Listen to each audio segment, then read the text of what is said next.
Hello and good evening or good afternoon, depending on where you are joining from today on Tuesday. We're so pleased that you're here joining us for this patient forum focused on inherited breast cancers in men. I'd like to introduce my co-hosts tonight. We have Dr. Tua Pal, who's a genetics physician and the director of ICARE. Dr. Debbie Cragen, who is a genetic counselor and PhD at the University of South Florida, which is where I am as well. My name is Marlia. Welcome, Marlia Dean Cruzel. I'm a communications scientist and a BRCA2 previvor. And we are so thrilled that you have decided to join us to talk about inherited breast cancers in men. We've got a setup for you tonight. We're going to talk a little bit about ICARE first and give you some background information specific to men and breast cancer. And then we'll be transitioning to showing you some resources about men and inherited cancer risks, and then we will have our Q&A. So please, in terms of some housekeeping things, first and foremost, please note that this is a general information session, so please don't ask specific questions related to your specific medical situation. Number two, please though feel free to put questions in the chat. Or in the Q&A box. We will be monitoring that. Dr. Powell and Dr. Cragen and I will be monitoring that throughout our conversation this evening. So we will move over. Dr. Powell, I'll give it over to you so that you can talk a little bit about ICARE and set us up.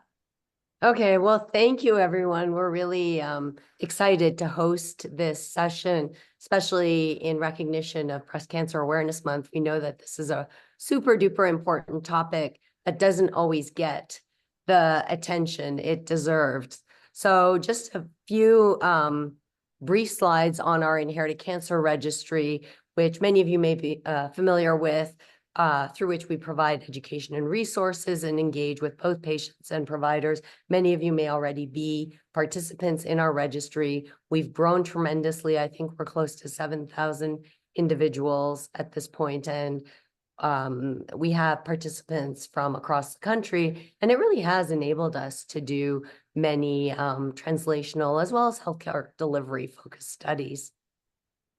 So again, a big thank you to those who are already in ICARE, and we welcome those not already in ICARE to join if you're interested. These are some of the existing resources. We have provider and patient-focused resources, but then also these patient forums are something that we've started to do. The other thing many of you may also be aware of is that guidelines change pretty frequently. So through ICARE, we also send out targeted emails to ICARE participants as guidelines change, because again, we don't consider ourselves your healthcare provider, but we want to get the right information out to you as much as possible, because I know that in all of our clinical practices, it's hard to get information because it's moving so quickly. We also are very active on social media. These are some of the posts, but you can see, we have done several posts focused on male inherited breast cancers, as well as other topics. We do, for anyone who is interested in a general assessment that is gene focused, we still have our TIPS study open, which is really looking at streamlining genetic education for inherited cancer. And this is for individuals both who have not yet been tested, as well as those that have been tested and want more information about their mutation. Now, just to get to the main meat of the conversation here, why are we here? So we know 1 in 10 cancers are hereditary in men and women, and that is key, right? It is also in men. It's not, hereditary breast cancer is just not a women's disease. And when we think about it, estimates are somewhere between 4 to 40% of male breast cancers are hereditary. The 40%, quite honestly, comes from the Icelandic study. So again, that's a founder mutation, but these numbers are substantial, so that anyone with, any man with breast cancer should get genetic or should consider getting genetic testing. Genetic testing, of note, the whole purpose of doing it is that it can save lives through either early detection, cancer prevention, or sharing results with family members so they too can benefit from this information. And this is a common myth that only breast cancer history on mother's side matters. And that is absolutely not true. Breast cancer genes can be inherited either from the mother or the father. Now, the other thing that I wanted to highlight real quickly is when we're talking about genetic testing, genetic testing can mean a lot of things to a lot of people. And what we're talking about is testing for genes that you were born with, or germline testing in your constitutional DNA. So I have these figures here where on the left, you see these are mutations in every single cell of your body that you were born with, that was in the first cell that formed you, compared to, say, tumor testing, where it's a mix of your regular DNA, so the DNA you were born with, and the DNA that changed over time to form the tumor. So when we're talking about tumor testing is a mix of both your constitutional DNA as well as the tumor DNA. So when you get the tumor testing, that doesn't mean you have an inherited mutation. It could raise the chance, but it is not definitive, and more definitive testing is required to figure that out. Now, just a few things I wanted to highlight. Again, with it being Breast Cancer Awareness Month, there was a recent article that was published on CNN that, again, was aimed at increasing awareness about the importance of male breast cancer and heredity. And there was a piece that Beyonce's father, who himself is a BRCA2 carrier, talked in. So again, if anyone is interested, feel free to check this out. I'm now going to hand this over to Marlia to talk about some exciting resources that she's led the development of. Thanks so much, Dr. Pell. I appreciate you setting this up and kind of giving us that background information. And as you'll see, we also put several of some links in the chat as well, so that you have easy access to those resources that Dr. Pell was talking about.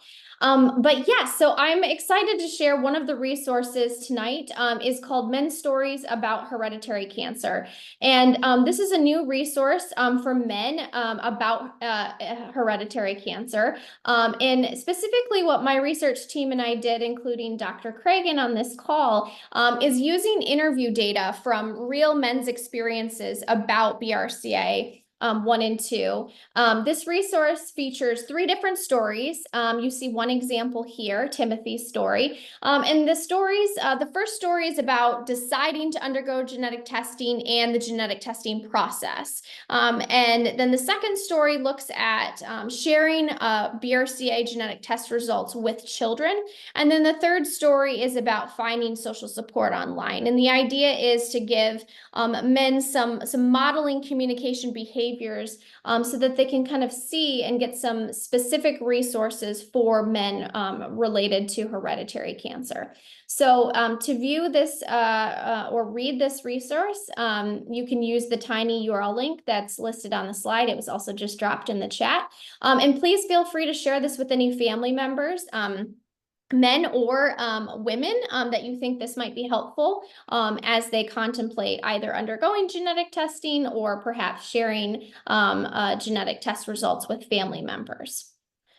All right, so next we're going to move forward, and this is the main part of our patient forum tonight, and I am thrilled for our 3 featured panelists tonight. So I'm going to briefly introduce them, and then we will start the Q&A. So first off is Dr. Ben Park. He is a professor of medicine at Vanderbilt University and the director of precision oncology at Vanderbilt-Ingram Cancer Center.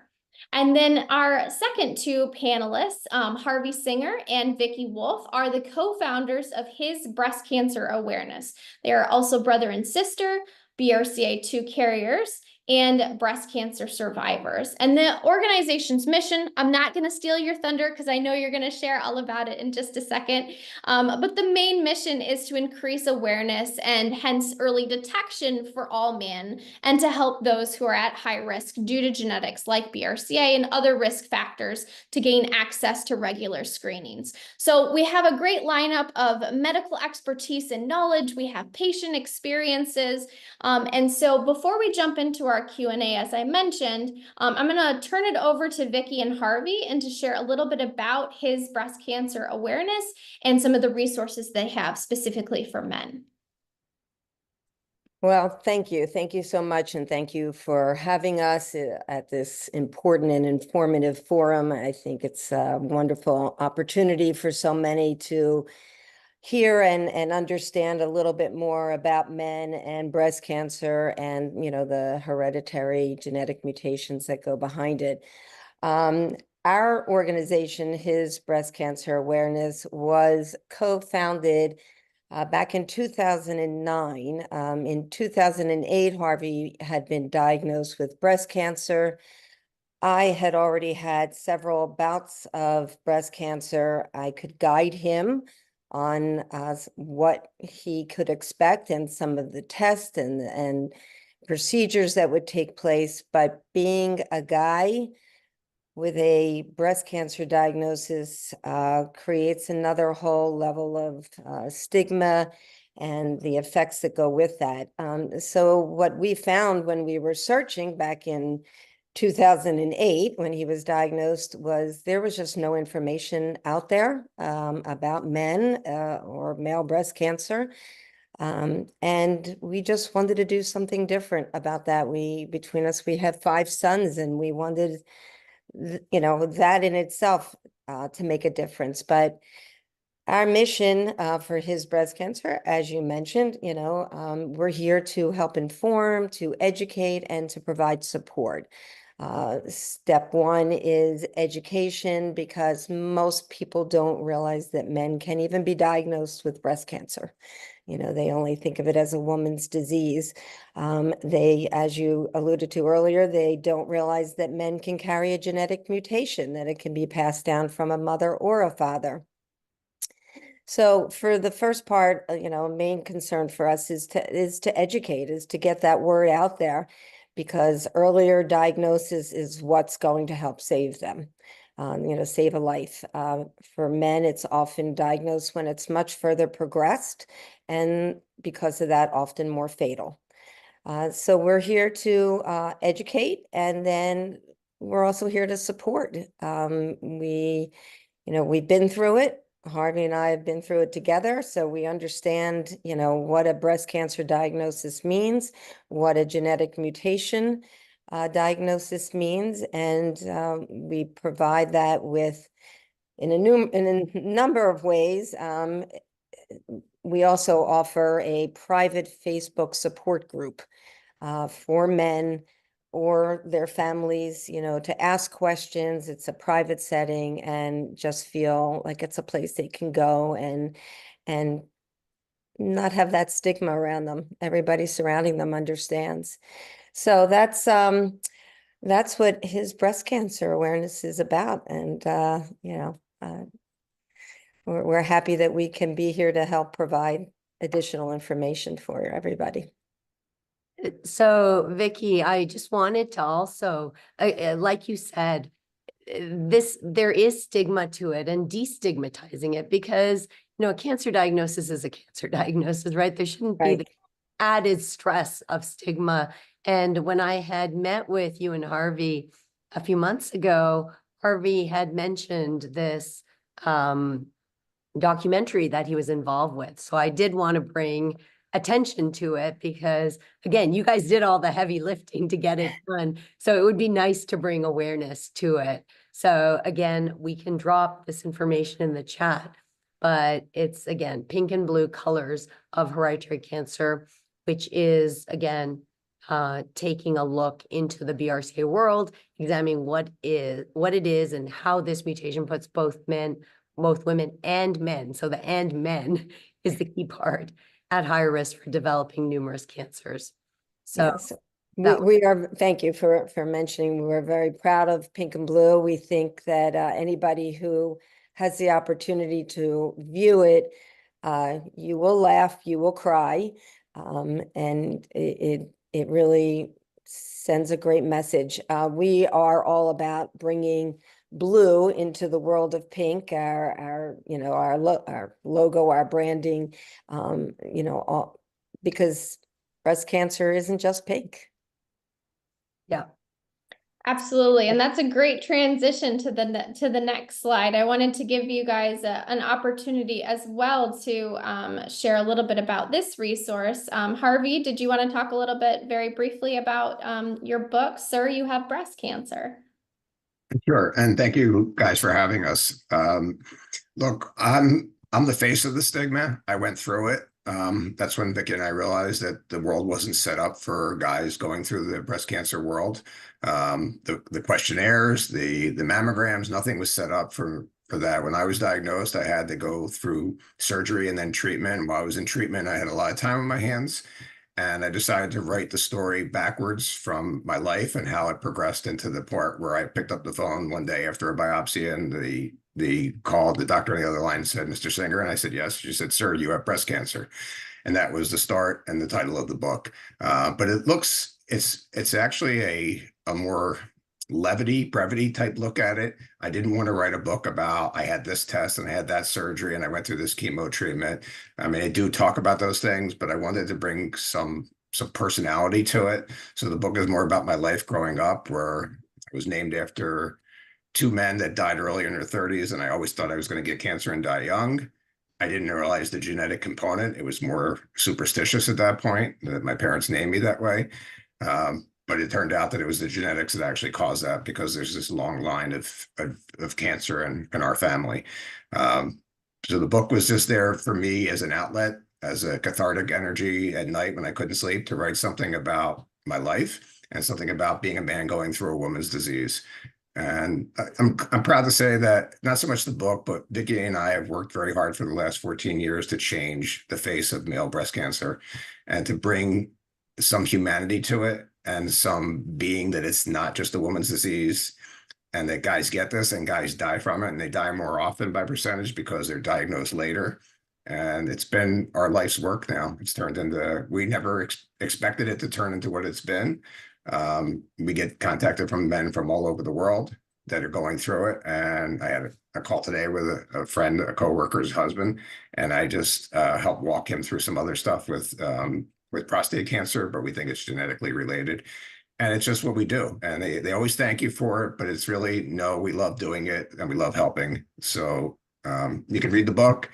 There's some things in there that probably shouldn't have written. My kids read it and said, "God, Dad, I didn't know you did that." But that just brought some realism, some humanity to the whole story. But thank you for having us, and we look forward to helping you in any way we can. And Dr. Powell, it was a pleasure meeting you, and we are so appreciative of your work.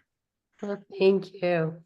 So going on, I'll just go through these slides. I think Vicki's kind of covered his breast cancer awareness activities, but again, they have this great website, and they also are active on social media. So please consider following them. We can drop those in the chat as well.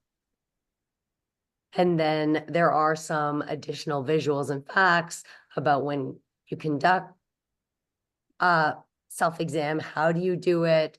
And then again, highlighting 50% of the population carrying a BRCA gene mutation are men. I think we all tend to forget that, because the risks of cancer are, if we're going to think absolute risks, we think they're a little lower in men versus women, but that doesn't mean men can't carry it. So, and very important to consider. So I'll hand it over to Marlia. There was one thing that I wanted to ask Ben about, because I know Ben and I have also talked about how clinics are not set up for men, like screening clinics. And I can personally tell you that because of this, Dr. Park ends up seeing some of the male breast cancer patients directly in his clinic, so they don't have to necessarily go through the regular channels. But Dr. Park, do you want to comment on that? Because it's come up already. Yeah, and thanks so much, Jua.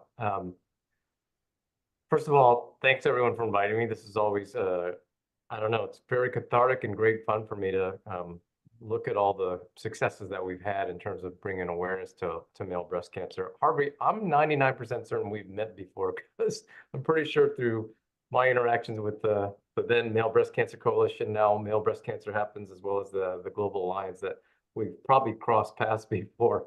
So it's good to see you again. I think what you're saying is absolutely correct. And, you know, part of what I've learned talking with men with breast cancer is, you know, they get set up, not only is it kind of weird that they're wearing these kind of frilly pink robes, because that's what a lot of breast centers have and only have that, but also because they feel like they stick out like a sore thumb. They're in the waiting room and they are the only male that is not accompanying their spouse, but is actually in a gown or in a robe and a patient. And that presents, I think, a lot of psychological challenges that we don't often think about. So as Dr. Powell was saying, my clinic is actually outside now the breast center, and it's a general oncology clinic that we have here at Vanderbilt. And so I do see a lot of male breast cancer patients anyways, but now it's even more kind of pronounced because I think there's like that was said, a stigma of going to a breast center where it's pretty much just a preconceived notion that everyone is going to be a woman. So I think the more we talk about this and bring awareness, the more we can reshape what we think about breast cancer. And I love the fact, you know, now we're putting a little splash of blue on pink ribbons to remind us and continue to remind us that breast cancer happens in men as well. Thanks so much, Dr. Park. I appreciate that and appreciate, you know, just even the physical moving of the clinic, right? To kind of address some of that stigma, particularly, I think, from a patient's perspective. Harvey, Vicky, I mean, do you have any additional comments there? I know we've kind of been talking about this idea of stigma, but you know, as the founders of this organization and from a patient's perspective, are there other things that we can be thinking of, either in clinics or perhaps things that we can be doing to help support and make men feel comfortable in these spaces? Absolutely. First of all, I commend Dr. Park for having that available so that men don't have that stigma as much on them, and you know, there's another level of comfort.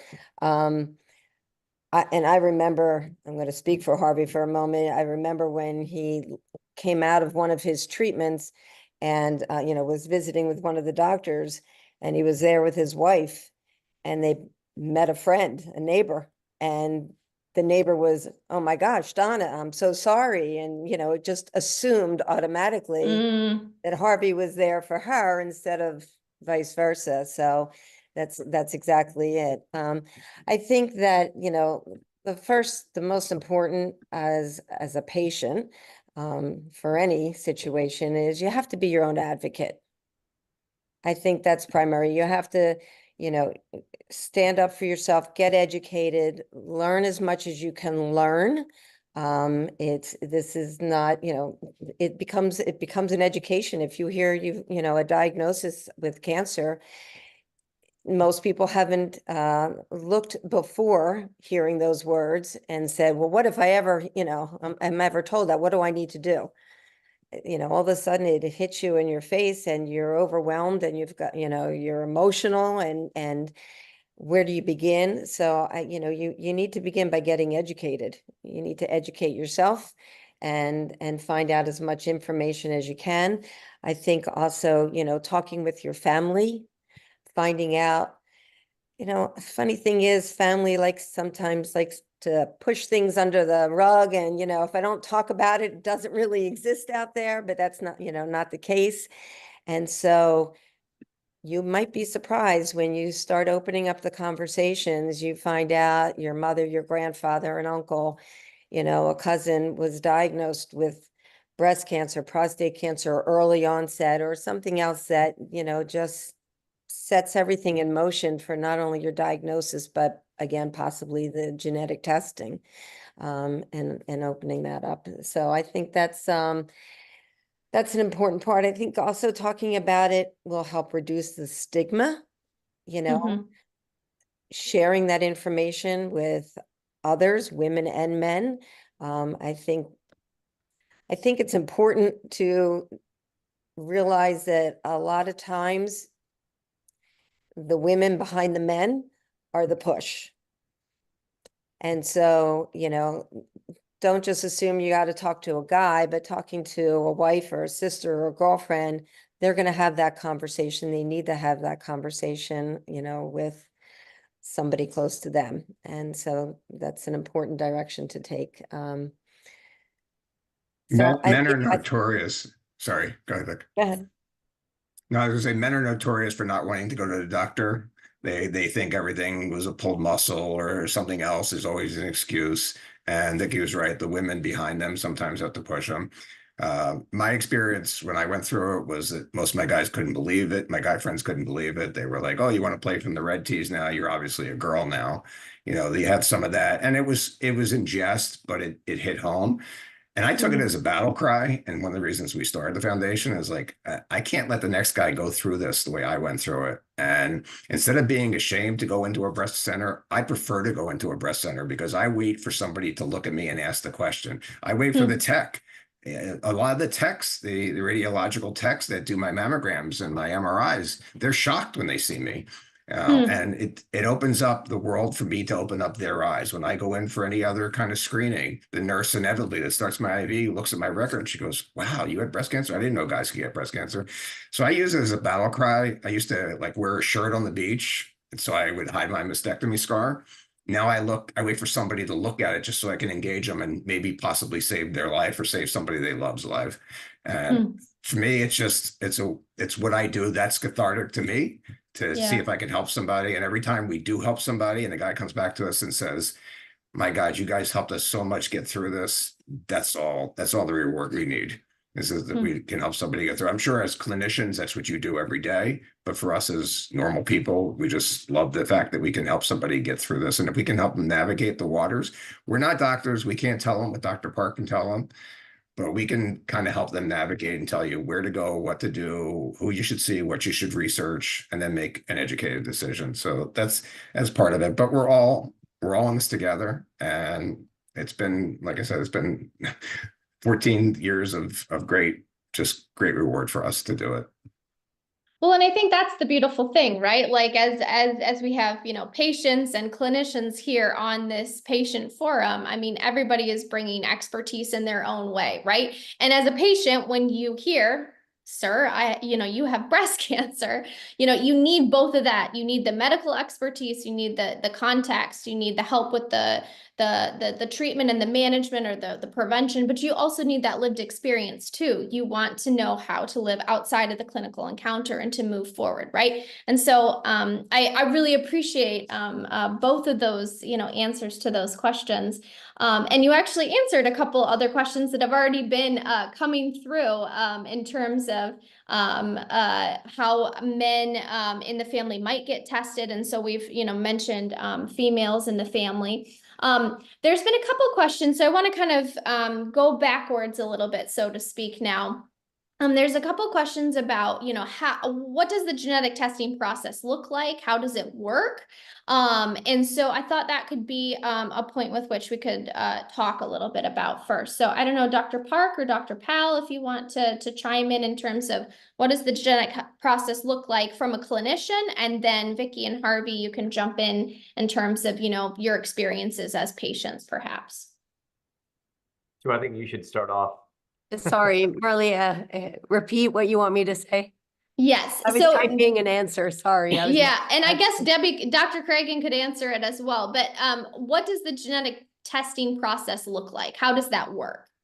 Okay, so what happens is when someone is identified to potentially be at higher risk, either because of a cancer diagnosis with a specific cancer type or at a diagnosis at a specific age, or even without a cancer diagnosis, if there's a family history of something that raises the risk of having an inherited predisposition to cancer, they should ideally come see a genetic counselor or sometimes an oncologist or their primary care doctor. Again, the main thing is getting the right information So again, if you're not familiar with it at all, going to see a genetic counselor is a good first step. Now, once you see the genetic counselor, they'll assess your risks. They'll take a 3-generation pedigree. They'll look at other risk factors to kind of give you a risk assessment about, okay, what are the genes that are important to test and how high are the risks for you to be, to come back positive kind of thing. And what you want to make sure of is when you get the genetic testing, all genetic testing is not equal. So you want to make sure that the genes that need to be covered are actually included, because it's come to the point, right? We used to do genetic testing where we did one gene at a time. And each gene costs thousands of dollars, right? Whereas now we can do multiple genes all at the same time and cover many different conditions. But the thing is, when you do this, and if you miss a gene that you wanted to test for, insurance may not pay again to get another test to fix that. So that's why you want to make sure on the front end that the genes that should be covered actually are covered. This testing can be done. So it's testing on your germline or constitutional DNA. So the DNA that you were born with, which generally we do either through a saliva sample or a blood sample. There are some advantages with blood, but they're really minor. So saliva is just, just fine if it's more convenient.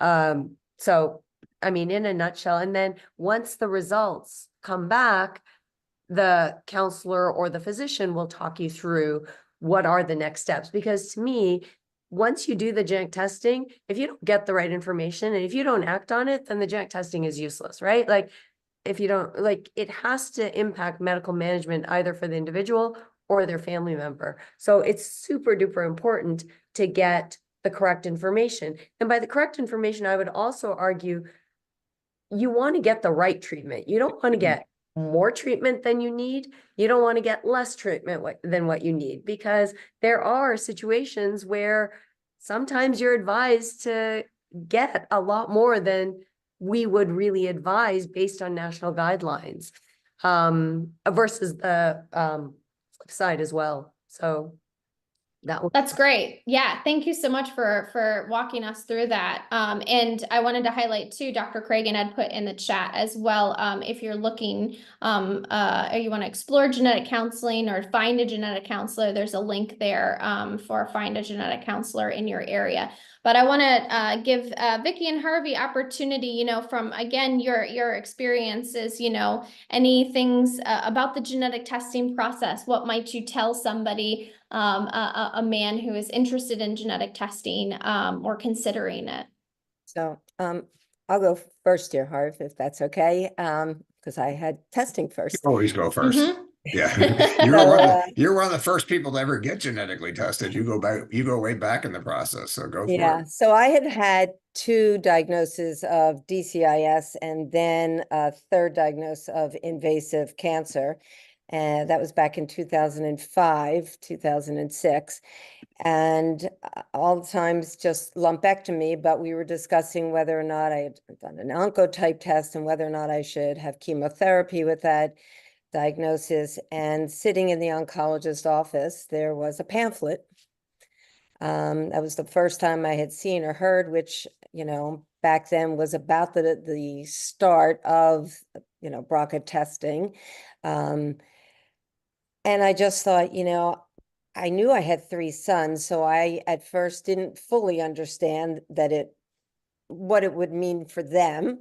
I just knew that at some point, I wanted to better understand why I was having so many diagnoses of breast cancer. First of all, I'm pretty health-minded, slim weight, exercise, make healthy, lifestyle choices. Why am I getting breast cancer? Now we have our mother, who was in her 70s, diagnosed with breast cancer. She had a sister that when she was in her 70s was diagnosed with breast cancer. But I started at 37 and 39, and now I'm 48. And I just thought, I want to know more about this. If not for me, I really wasn't even thinking about myself and what it meant for me. I thought for my children, my grandchildren, maybe one day. Back then, I even thought maybe one day there'll be a vaccine, which we are getting closer to, that will just give them information that will help them. And that's why I chose to be tested in the beginning. When I found out, of course, I went through genetic testing and I was told that if I'm a carrier, here's what's going to happen. It's very black and white, where some cancer diagnosis, you fall into a little grayer area of how to treat, what your treatments might consist of. If you have a genetic mutation, it becomes a little more solidified. And I knew then I would have to have a hysterectomy because I would be higher risk for ovarian cancer. So I was all in and, found out I carry the BRCA2, BRCA2 mutation. And I shared that, with Harvey. I have two brothers. I told both of them and, they kind of heard me, but they thought breast cancer. What does that really mean to me? And that's sort of where it was left. A year and a half later, Harvey learned otherwise. And so I'll let you pick up on your genetic testing. But, for me, I do have three sons, an older son and a set of identical twin boys. My older son got tested. He did not carry the mutation. My twins, it was very important to me to have them test together. They're, because they are identical. I didn't want them to get information from the other one. I wanted them to go through the counseling, fully understand it, even though they know what I do and what we preach. I wanted them to hear it from the professionals and, not their mom. So unfortunately, my twin boys do carry the genetic mutation and, they do already have started their family, but, around 35 years of age is, common for them to be tested or when you're ready to start a family. And because of the knowledge that they now have, they are undergoing yearly mammograms. They will have, they already have a baseline PSA for prostate, and they will be earlier for colonoscopies and other testing at this point because pancreatic cancer is also in our family. So Found Well, out thank you most so. recently. Oh, go ahead. No, go ahead. I was going to say that we're three children, and it comes from our mother's side, and all three of us do carry. And we have an older brother who Dr. Powell, when we met the first time, we were talking about it because he was just trying to figure out what was going on. And unfortunately, he was diagnosed with pancreatic cancer. He is in treatment currently. He actually had a fusion today. While we were doing this, he sent me a text and his blood work. He's actually doing extremely well considering because it was near the bile, but it's just the odds. We know the odds are 50-50 if one parent is donating the mutation. In our case, all three of us got it. I have two boys. One couldn't get tested fast enough. One took forever to get tested. Fortunately, both of them were negative. And my older one, who's a very smart guy, finally got tested.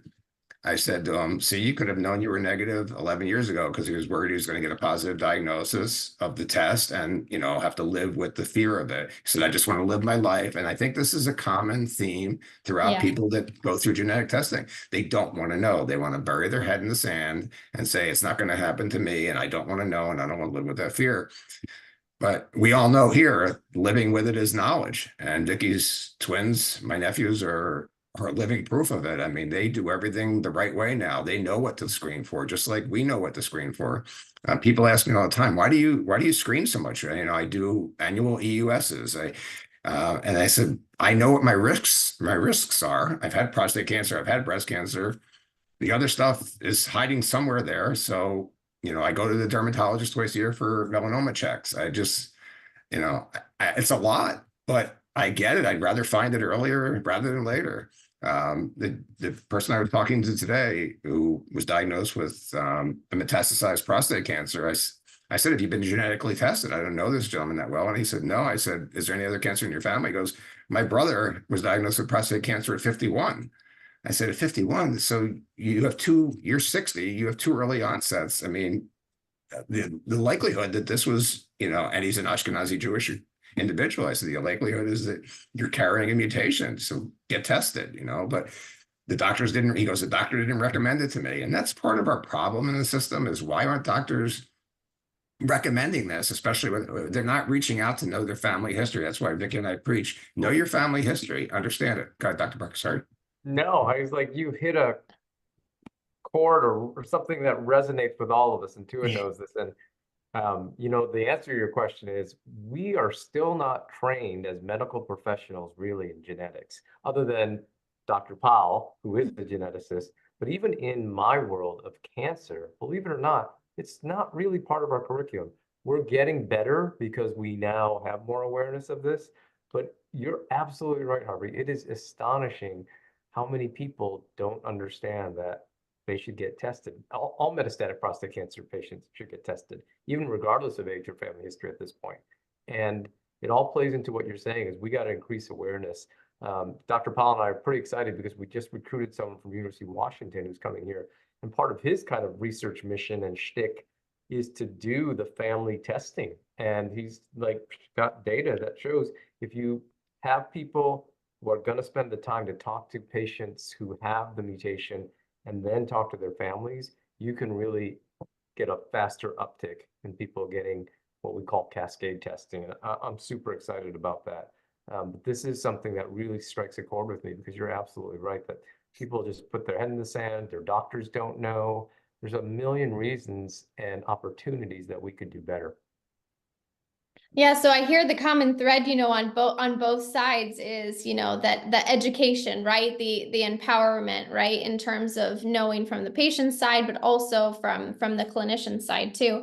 And I want to go back to, because as Vicky and Harvey were talking about, your children, a couple questions we've had, and so I wanted to spend some time on that. So Dr. Park, maybe this question could be for you. Some of the participants have asked about guidelines specifically related to, for example, BRCA carriers, or maybe Dr. Powell, you can answer this as well. But at what age should a man who is BRCA positive, when should they start screening? What does that look like in terms of, breast cancer, prostate cancer, these other different types of cancers related? I'm going to trust that to Dr. Powell because that really is her area of expertise. So it's what age should men get screened if they're like a BRCA carrier for these different cancers? Yeah. So we say around the mid-30s, starting the breast exams. Again, even in women, we don't know that they work, right? So, but it is something that we in general will recommend. And then my recollection of the mammograms, I think it's starting, I'll have to check NCCN, but I think it's 40. Is that right, Ben? Annual. Yep. Annual mammograms. And we were very specific. Well, we were subtle in NCCN, but this is more important for BRCA2. So just to give you an idea of the risks, for BRCA2, the risks are 6 to 8%-ish lifetime risk for male breast cancer, which again is way lower than the 60 to 70% we see in women. But 6 to 8% is really, really, really high, right? Because the disease is so uncommon in men. It's way less than 1%. So if we're going to look at the relative risk, it's way higher in men. So that would be BRCA2, but you can also consider it for BRCA1 as well as PALB2. PALB2 and BRCA1 are kind of in the same range in terms of male breast cancer risk. BRCA2 being the most important. Same goes for prostate cancer. We say age 40, really with a PSA level plus or minus digital rectal exam. What I've been hearing from our urologists is the digital rectal exam can be off-putting for some men, and the urologist may not even need that. So the PSA may be actually sufficient to do the screening. And the reason to do the screening in men is most men with BRCA2, if they develop prostate cancer, it will be an aggressive form of prostate cancer, which is not normal, right? In the regular population, it is generally a disease of older age in men, and the prostate disease that men develop tend to be non-aggressive. BRCA2 is different. There tends to be a predisposition to aggressive prostate cancer, so you need to stay ahead of the curve. BRCA1, we're not sure about yet. Like, there's data that can go either way. Some data has shown maybe it's more aggressive, others have shown maybe not. So we don't know, but we still do say consider prostate screening in BRCA1. PALB2 is an evolving area for prostate cancer as well, which again, we don't know at this point. Thank you so much. That's very helpful. And I think perhaps one more question in terms of cancer risks that came in. It's going out a little bit farther, but one of our attendees asks if there is any tools for calculating breast cancer risk in men. I don't know, Dr. Park, Dr. Powell, are you aware of anything that might be helpful? You know, the issue has been that male breast cancer is still relatively rare. And so getting large enough cohorts to really dig into that data or develop that data really is just not there yet.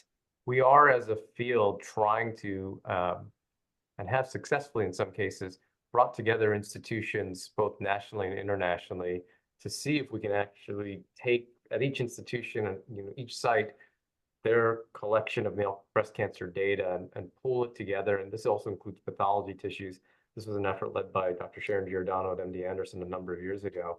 And retrospectively, we could do that. And so there's still ongoing efforts to do that. So we can try to get these data and form independent guidelines in terms of male breast cancer versus female breast cancer. Before I forget, I also just wanted to interject the point.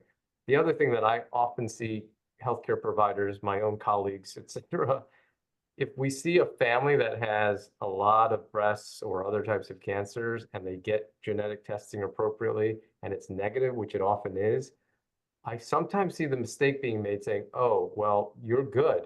Don't worry about it. And that is not the right answer. Right? I tell everyone we have 20-some thousand genes in our bodies. We only test for the most common ones we know of, which is at most maybe 70 to 80, 90 maybe. And think about it, it's a small fraction that we're actually querying for right now. So family history really trumps negative genetics. And really that can't be emphasized enough, but I hear it so many times. I just heard it the other day that someone said, oh yeah, they told me since I was negative. And this woman had this huge family history that we're all good. I thought, wow, that's really alarming. Thank you so much for sharing that. Vicki, I see you nodding. I don't know if there was something you wanted to add there. I'll give you the opportunity if so. Thank you. Well, I agree wholeheartedly, Dr. Park, and we hear that quite often, unfortunately, and we do talk about and we do stress just, familia. I mean, it's it's probably a mutation that hasn't been discovered yet, but your risks are still, increased, and so very important. And something that we talk about for men especially is to do, to learn how to do a self-breast exam. So they may not be followed and they may not be able to receive mammograms and, things, testing that way. So it's important for them to learn how to do that themselves so that they can notice quickly any changes. And that's something we have that information on our website, how to perform a self-breast exam with an image of a man, Yeah. It, I noticed that on the website.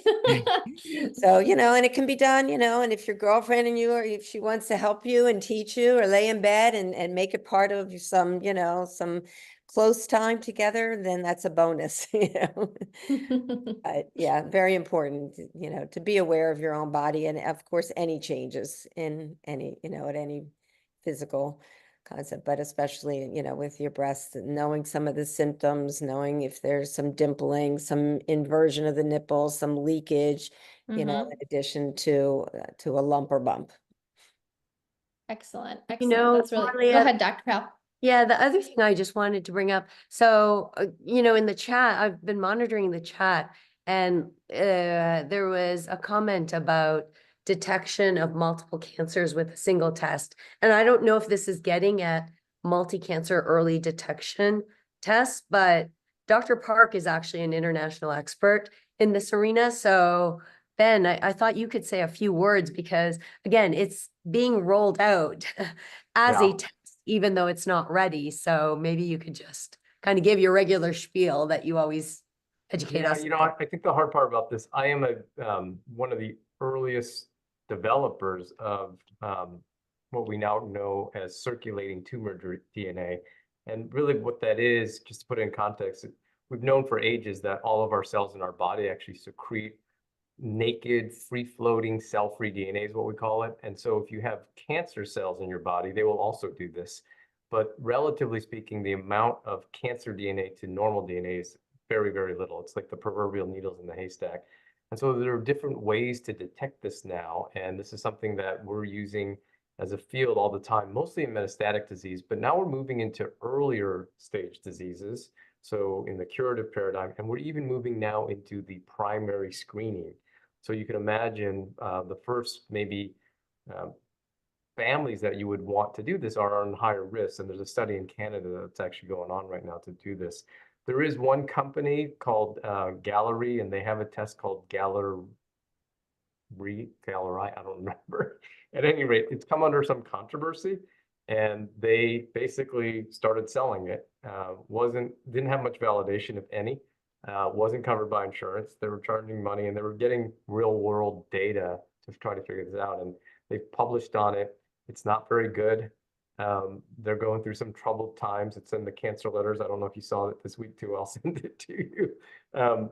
So my fear is, and the technology, to be quite frank, is not something that would be state of the art anymore. And my fear is, and I've seen this already happening, that this has sent a negative message that these types of tests will never work. I think it's actually scared off a lot of companies from developing, going down this path. But I still believe that someday, and we're almost there right now for early breast cancer, that this will be an option that can help us in higher risk patients. I don't think the initial stage it'll be for everyone, kind of what they were doing, but I do think, you know, looking at Harvey and Vicky is like, how great would that be that instead of having to get all these scans and scopes, et cetera, that you could get a tube of blood drawn, and it might even be able to point you, if you have cancer, where it's at. Because there are actual marks, that we call them, on the DNA of cancer cells that seem to be more or less related to the tissue of origin. So looking at those marks can tell you, oh, this is more likely to be a breast cancer or a colon cancer or a pancreatic cancer. That's really kind of still science fiction, but we're headed there. And I think that that's one of the things I'm really excited about, that we may be able to use this to augment tests, not to replace them, but to help guide decision-making in terms of what would be the likelihood that you have this cancer and how do we actually attack that. Thank you so much for sharing that. That is great. Dr. Pell, yeah, go ahead. Yeah, no, I just wanted to correct myself. It's actually mammograms for men start at age 50, not age 40. It would be age 50 or 10 years prior to the earliest diagnosis.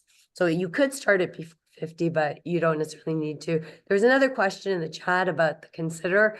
As you guys have seen with NCCN, we kind of say consider versus recommend, and they're a little different.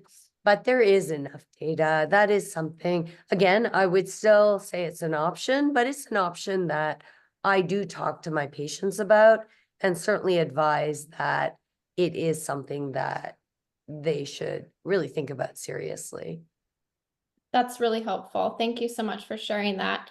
Well, I think maybe this is a good opportunity then, as we're kind of talking about diagnosis of breast cancer in these ways. One question I had is, what advice do you have, Dr. Park, Harvey, Vicky, what advice do you have for perhaps a man who's been recently diagnosed with breast cancer, or perhaps as well, someone who's recently tested positive for an inherited gene mutation like BRCA2, for example? I will start. I think any patient really who gets a cancer diagnosis, really, I think Vicky said it has to be their own advocate. And even though there are plenty of great oncologists throughout this country, if not the world, we're talking about a really rare type of cancer. And so I would always advocate, even for not so rare cancers, to get a second opinion. Make sure you know what your options are. Talk to other people. I always tell everyone this. If your oncologist is in any way, shape, or offended that you want a second or third opinion, you don't want that person as your oncologist. I, as an oncologist, encourage second and third opinions, and that's what we should be doing. It's all about the patient. And breast cancer, again, is a rare enough disease that, again, we saw, like, is it age 50? Is it 40? It is 40 now for women. You could make the argument could be 50, but again, it's because we just recently changed the guidelines for women. And in many ways, some of the stuff just doesn't fit neat boxes because we don't have that data. So going to an academic medical cancer center that has experience with male breast cancers, just getting at least a second opinion, because there's a lot of things that I've seen that make me kind of think, yeah, that's probably okay, but this is why we do it this way for male breast cancer as opposed to female breast cancer. That's really helpful. Thank you. I was going to say, when I was diagnosed, I got put through the ringer quickly, but I very fast learned that the doctor that was going to work with me had to be somebody that had an understanding of what I was going through. I found a breast surgeon who had done one other guy, but that's all I could find in Rochester, New York at the time. And he was fine. I still to this day thank him, but they referred me to a general oncologist who didn't know what was going on. I had HER2 testing that he misread. And that's when I realized that I'm in charge of this, not being put through the system. And actually in our blog site, on our newsletter, on our site, I actually wrote a couple months ago, a blog that said, you can fire your doctor. I mean, people get, there, and I don't want to insult Dr. Park, but if you don't like where it's going and it's not the right person for you, and you think there's any kind of question there, get another opinion, get a third opinion. When they told me I had to have chemotherapy following my surgery, I was shocked, but I actually sought out 4 different oncologists across the states. I traveled, and all 4 of them thought I needed some form of chemotherapy, but there were 3 totally different regimens. And that's when I realized, ultimately, I had to make that decision. And my attending oncologist pushed back at me. She goes, you have a very aggressive form of breast cancer. Don't you want the strongest drugs we can give you? I'm like, none of it's going to give me, lymphoma afterward, because that's what we know some of those drugs do.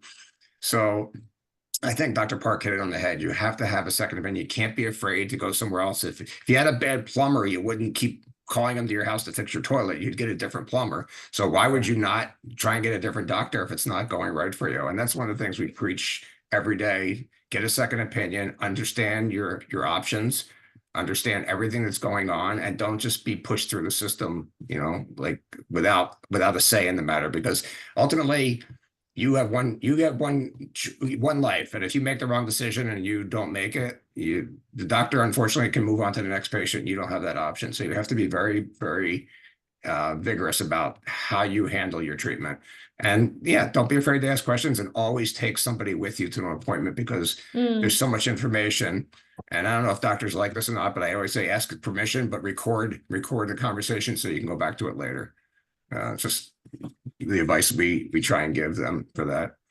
I think Thank you so much. Go ahead, Vicki. It's hard because, it's often given to you in, well, you can do this and you can do that. You can have lumpectomy, you can have a mastectomy, you can have radiation, you can have, and it's kind of, I'm not the expert here. I'm not the professional. How do I make that decision? Nobody has a crystal ball. The doctors don't have a crystal ball. They are only going by what's based on maybe a 65-year-old adult, and maybe I'm 40 years of age, and, a male versus a female. So there's a lot of different things to take into consideration when you're making those decisions. And of course, the genetics part of it makes it a little easier to make decisions, but it's still, there's still a lot of decisions. I had a 4th breast cancer diagnosis. I thought I did enough after my 3rd.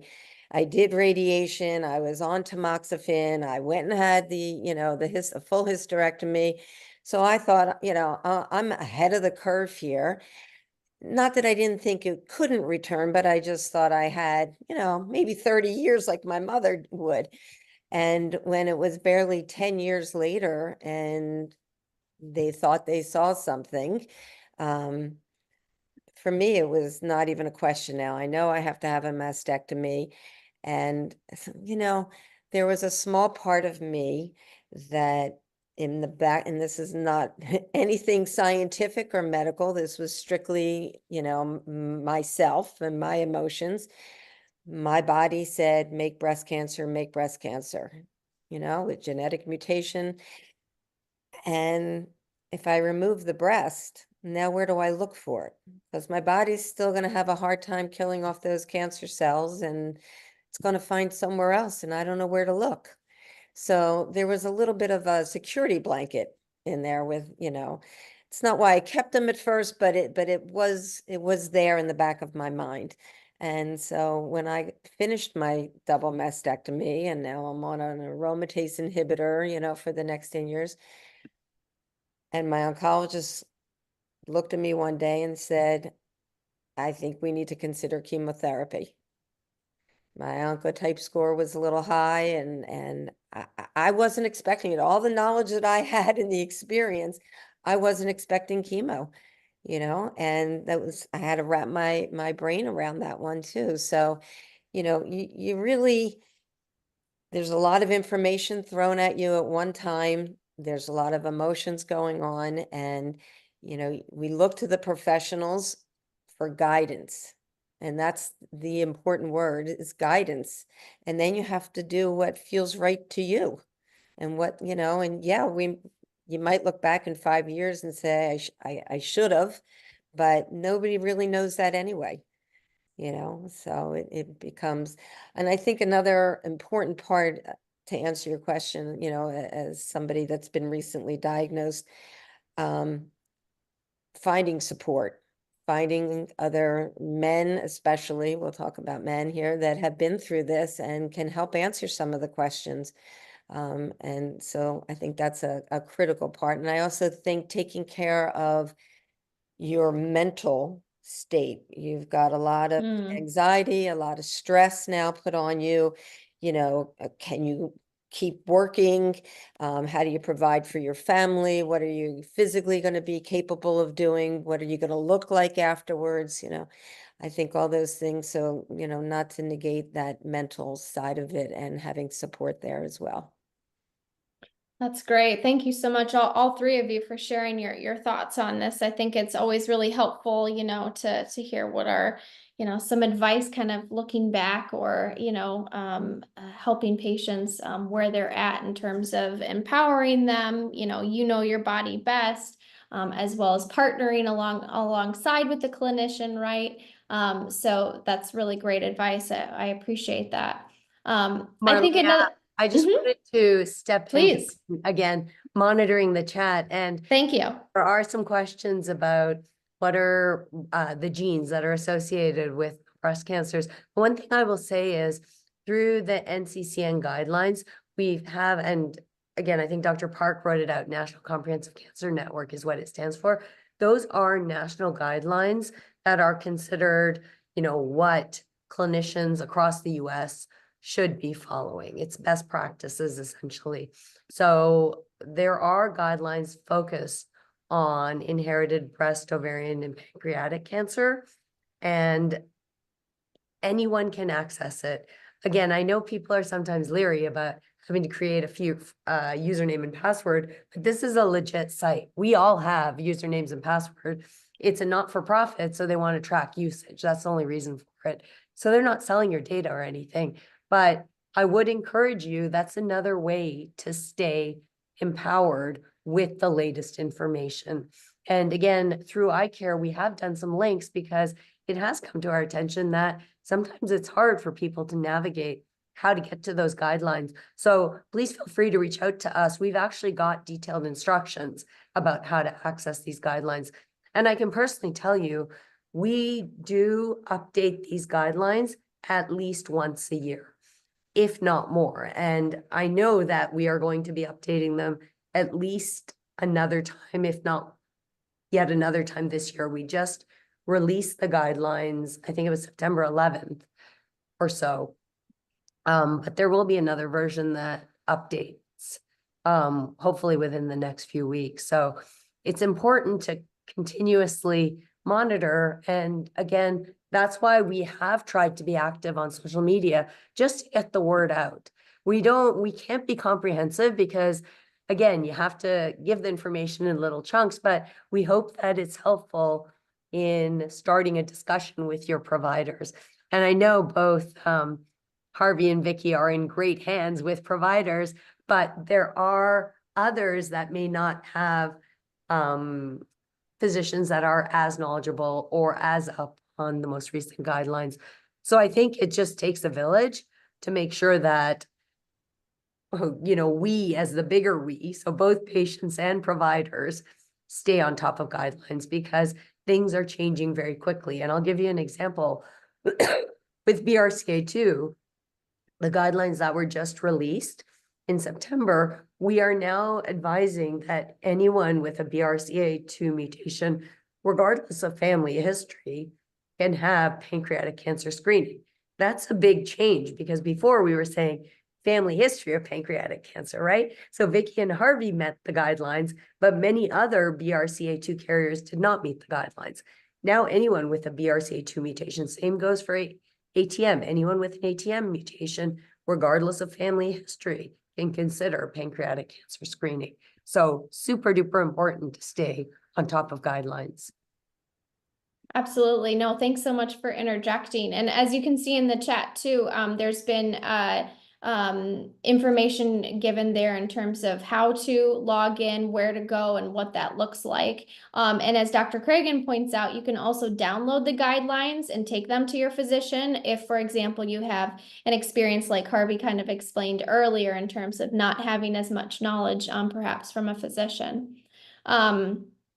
So I think another question, I know we're getting close to the end of time, so I want to be conscious of that.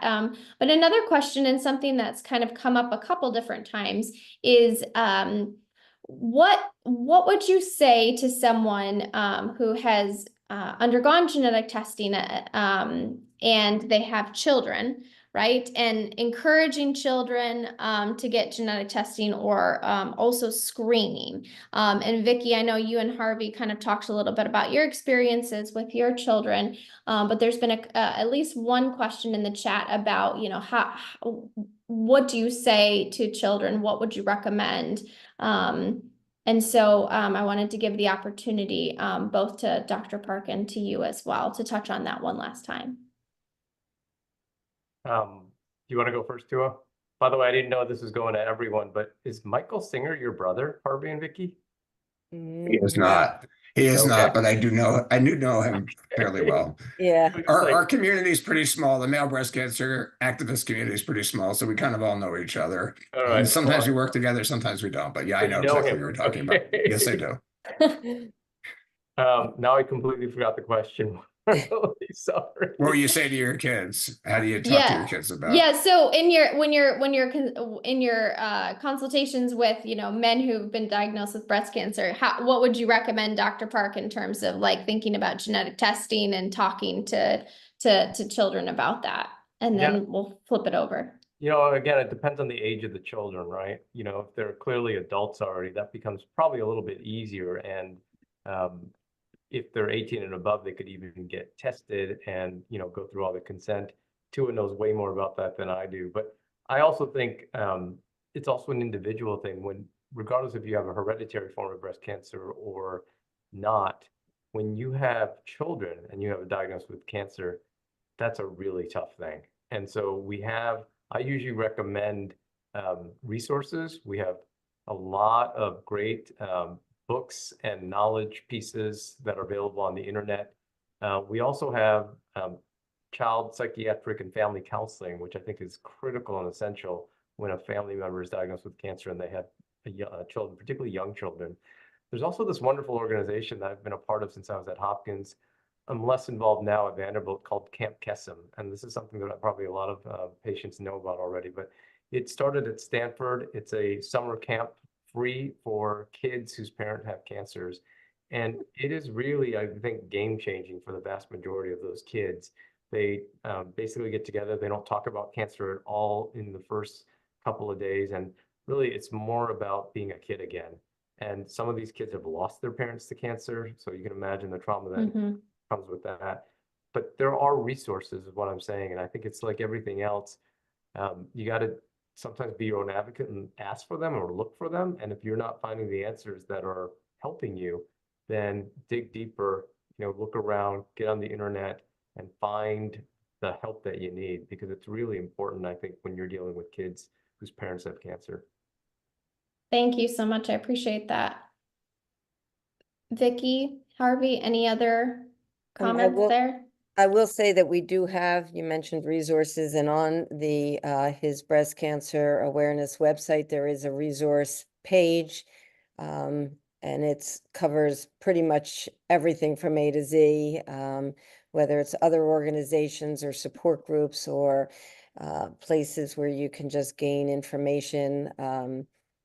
So I would say, check that out, and I'm sure you offer that as well. Like I said, so I think it's out there. I think there are great, and I've seen great books that people have written, people every day, diagnosed with a genetic mutation and have gone ahead and written books for children and how to talk to your child. And, my children were a little older by the time I found out about the, genetic mutation. So even though we had the conversation, they were in college, and they weren't really caring so much about mom and her diagnosis and what she goes more about, what fraternity party they could be at. So, I think it really depends on the ages of your children, the mix, boys, versus girls, et cetera, and as far as screening, it's really, I know it's not recommended, too young. You want them to be old enough to be able to understand the information that they're about to receive. And that's a maturity level, again, that changes by age and maybe even by gender.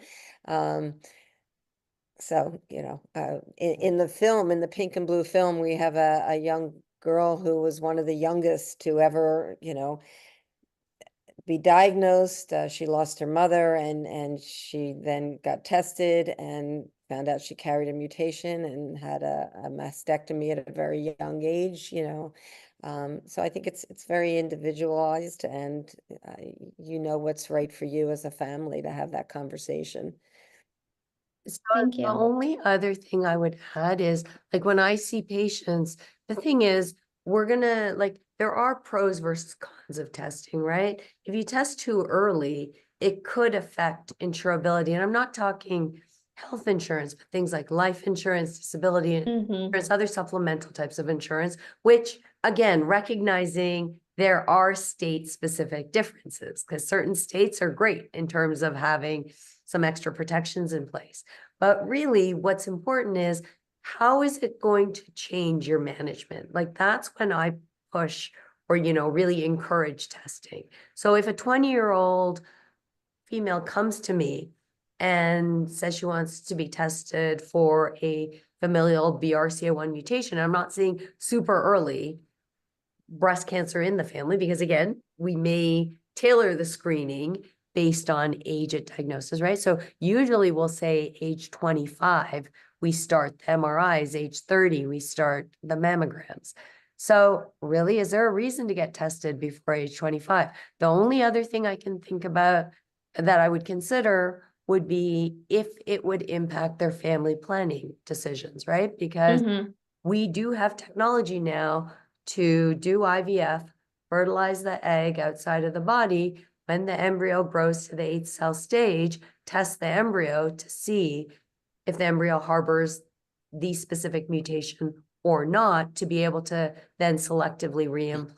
So some people are interested, others are absolutely not interested. And I don't think there's a right answer here, but that's where I'm saying, is it going to change medical management? I think needs to be front of mind. Again, are we going to stop people that feel super strongly about having BRCA testing at age 18? No, we're not. However, we're going to try and explain to them that, hey, what are you going to do with the information? How is this Mhm. benefit you? Here are the risks versus other than, knowing if you have it or not. That's the only benefit. We're not going to do anything with it. And maybe the emotional or mental benefit is enough, but it will be a discussion that we would like to have with folks before they move forward with the testing, if they are young and we're not going to do anything in terms of medical management. Yeah, that's great clarification. Thank you so much, Dr. Pell. Harvey, any other comments that you wanted to make there? I wanted to give you an opportunity there before I start wrapping us up.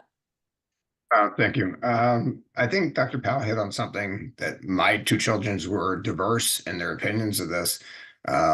You talk about the positive diagnosis and how's it going to change, but like one of the things I said to my son after he finally got tested was, you could have known you were negative 10 years ago. My kids had the advantage, they were both away at college. They did not see me go through surgery and treatment. We talked every day, of course. I think, Vicky, your kids may have been home, or may have you were 37, so when you started, so they saw something earlier. But I think it's a dichotomy. I mean, do you get tested early? Do you not? So did I lose you? Because I just switched over, my screen switched over here. But I think it's just, it's an individual thing, but you have to think about the positive as well as the negative. Honestly, I was coming out of a urology checkup a few months ago, and I got stopped by a student, and he said, would you be interested in retesting? I know you're BRCA positive. Would you be interested in retesting? We're doing a study. And at first I thought about it. I said, no, I know what I have. And then I said, you know what? If it helps somebody learn something, and I went back and had another full panel done. And they actually came back with a potential non-germline, but potential, I think it was a PALP. No, it was a CHEK2, I think. But it wasn't deleterious. Is it deleterious? How do you pronounce that word? Right. So the genetic counselor said to me, it's fine. It's just something that showed up. It's not something you have to worry about. But I just think everybody, the more we know, the more we can adapt ourselves. That's that's how I've processed this for the last 15 years, and I'll continue to process it. So I just think education is such a key to understanding how to go about your life day to day. Absolutely. No, thank you so much for sharing that. And, I think that also demonstrates another aspect of, which I think is a common theme tonight, being your own advocate, empowering yourself and learning, information. And that is, you can also be a part of research studies, right? So that we can move things forward and try to improve health outcomes for us, right? So thank you for that. All right. Well, just one other ahead. wanted to highlight, there's certain things where I don't think it's really a choice. Like if you have a woman with a BRCA mutation, you can't just sit on it. Like at age 25, screening needs to start. So like when we're saying recommend, and I kind of touched on this before, versus consider, like, again, there are some subtle differences. One in my mind is not a choice. Like I will push, and even for BRCA mutation carriers, and having the ovaries and fallopian tubes removed. That, again, to me, I push for it. Like, I know in the past we had quote unquote non-directive sort of counseling. To me, that is not like an area where we should be non-directive, right? Because we don't have any other options when it comes to ovarian cancer early detection. All we have right now is removal of the ovaries and the fallopian tubes.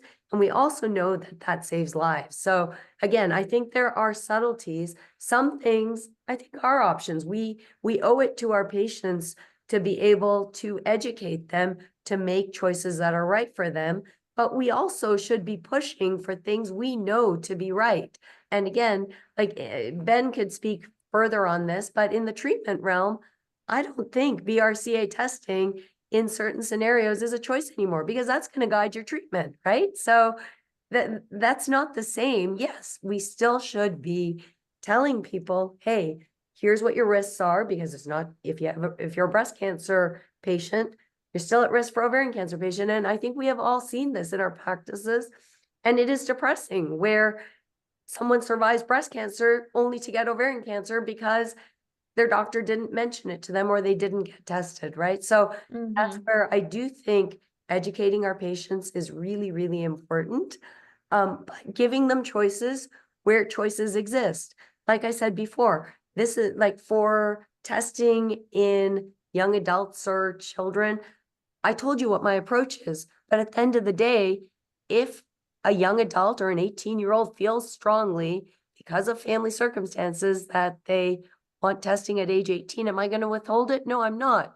However, I'm going to try and talk them out of it and tell them reasons why they might want to reconsider. But I think there is a fine line between certain things are a choice, other things, if you have this information, we as healthcare providers feel pretty strongly there's a certain way forward. Yeah, thank you so much. I appreciate that. All right, well, as we wrap up tonight, I wanted to ask one final question. So think of this as your soapbox, so to speak, for a second. So, Dr. Park, I wanted to give you the opportunity, any final closing thoughts as we think about men and breast cancer, any new innovations, any exciting things coming down the pipeline, or any closing thoughts here? Well, I kind of mentioned it. I think that an area of research interest of mine that Tua had mentioned is really looking at these liquid biopsies and cell-free or circulating tumor DNA. I really think this has the potential to really change practice in how we screen for cancers, including breast cancers, and how we treat them for early stage disease. I envision a day where we're not going to treat everyone with everything simply because they're at the highest risk, or we're not going to treat lower risk patients with minimal stuff because they're at low risk. We will actually define risk based upon liquid biopsies. And then similarly in the metastatic setting, we'll be able to really figure out whether drugs are actually working. You can almost think of this as a glucose monitor where you stick your finger, but after a given therapy, we'll be able to tell whether or not something's working almost in real time rather than waiting for a scan 2 or 3 months down the line. So that's the future for me. We've got a lot of great drugs that didn't exist 20 years ago when I first started in this business, over 20 years ago. And so there's real, I think, opportunities, enthusiasm, and optimism in terms of the future. Yeah, that's wonderful. And as a patient myself, wouldn't it be great not having to wait so long to hear back about answers for tests? So that's Yes, wonderful. exactly. Thank you for all you're doing in the research realm and in clinical care. Harvey, Vicky, last thoughts, final closing. Here's your soapbox. You get a couple minutes here. All right, I'll go first, Vic. I think knowing your body and knowing the changes of your body are so important. Something Vicky touched on real quickly, but she didn't really elaborate, is staying in shape, staying exercise, even if you're a carrier. When I went through chemo, my doctor didn't give me any help. I stayed with some supplements, but I exercised. I got up. I forced myself to work out every day. And at the end of it, she said, "You handled this amazingly well. You handled the chemo. You didn't get as sick. You aren't run down from it." So I think just keeping your general health while you're going through cancer treatment is important. I don't think we touch on it enough. I'm probably in the best fighting weight shape I've been in my whole life now because I worry about everything and I take care of it. I know Vicky's been like that for years. She's been my coach in a lot of this stuff, eating healthfully. So you can have the genetics. You can't fight some of those genetics, but you can fight some of the environmental aspects of it. And staying in shape going through this, I think, is extremely important. And I don't think we focus on it enough. So that'll be my soapbox part of it. Thank you so much. Vicky? I think that, more and more we know that young women are being diagnosed with breast cancer. And so I don't think we should exclude the fact that young men and, have that risk as well. Most male breast cancer is hormonally driven. Men do have hormones. I want to put that out there as a little flag and a reminder, so often breast cancers are estrogen, progesterone based. And, the foods we eat, some of the things that we do, are surrounded by a lot of synthetic and plumped up, that chicken that's really juicy and big. Well, there's a reason it's extra big. So, I'm a proponent of choosing organic foods when I can. and more plant-based diet. It doesn't mean, like Harvey said, that I'll never be diagnosed with cancer, but it just, at least I feel like it's giving me some control, something that I can do. Mhm. And I think that's a good feeling internally. So I think, yeah, taking charge of your own health, being aware and making good choices. And our website, we do have a section for young adults. So I want to mention that on my soapbox. We have blogs, we have guest blog writers, so we always welcome sharing other stories of what other men have gone through. And we're here for you. We're here for the men. And so please don't hesitate to reach out or follow us on social media or join our support group. And yeah, that's Harvey and I aren't going anywhere. So yeah, we're here to help. Well, thank you. Thank you so much for turning your cancer experiences into something that is increasing awareness and empowering others. And thank you for all that you're doing for men in this space and women too, of course.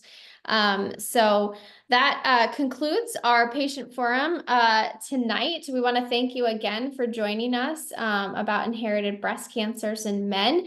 We wanted to note that this is recorded and this will be shared, so you'll have access to this again and again.